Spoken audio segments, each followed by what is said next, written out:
महाभारत के युद्ध में जब श्री कृष्ण ने हनुमान जी के क्रोध को किया शांत। महाभारत के युद्ध में अर्जुन के रथ पर बैठे हनुमान जी कभी कभी खड़े होकर कौरवों की सेना की तरफ घूर कर देखते तो उस समय कौरवों की सेना तूफान की गति से युद्ध भूमि को छोड़कर भाग जाती। हनुमान जी की दृष्टि का सामना करने का साहस किसी में नहीं था। उस दिन भी ऐसा ही हुआ था जब कर्ण और अर्जुन के बीच युद्ध चल रहा था।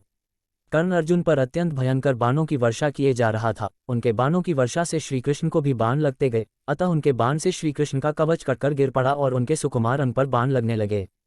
रथ की छत पर बैठे पवनपुत्र हनुमान जी एकटक नीचे अपने इन आराध्य की तरफ ही देख रहे थे।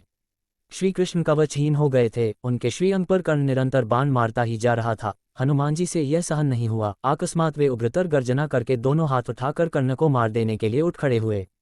हनुमान जी की भयंकर गर्जना से ऐसा लगा मानो ब्रह्मांड फट गया हो। कौरव सेना तो पहले ही भाग चुकी थी, अब पांडव पक्ष की सेना भी उनकी गर्जना के भय से भागने लगी। हनुमान जी का क्रोध देखकर कर्ण के हाथ से धनुष छूटकर गिर गया।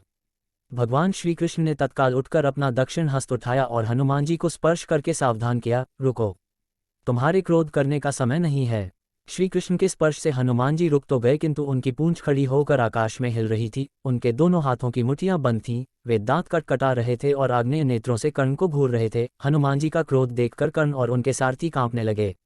हनुमान जी का क्रोध शांत न होते देखकर श्रीकृष्ण ने कड़े स्वर में कहा, हनुमान, मेरी ओर देखो। अगर तुम इस प्रकार कर्ण की ओर कुछ क्षण और देखोगे तो कर्ण तुम्हारी दृष्टि से ही मर जाएगा। ये त्रेतायुग नहीं है। तुम्हारे पराक्रम को तो दूर, तुम्हारे तेज को भी कोई यहाँ सह नहीं सकता। तुमको मैंने इस युद्ध में शांत रहकर बैठने को कहा है। फिर हनुमान जी ने अपने आराध्य देव की ओर देखा और शांत होकर बैठ गए।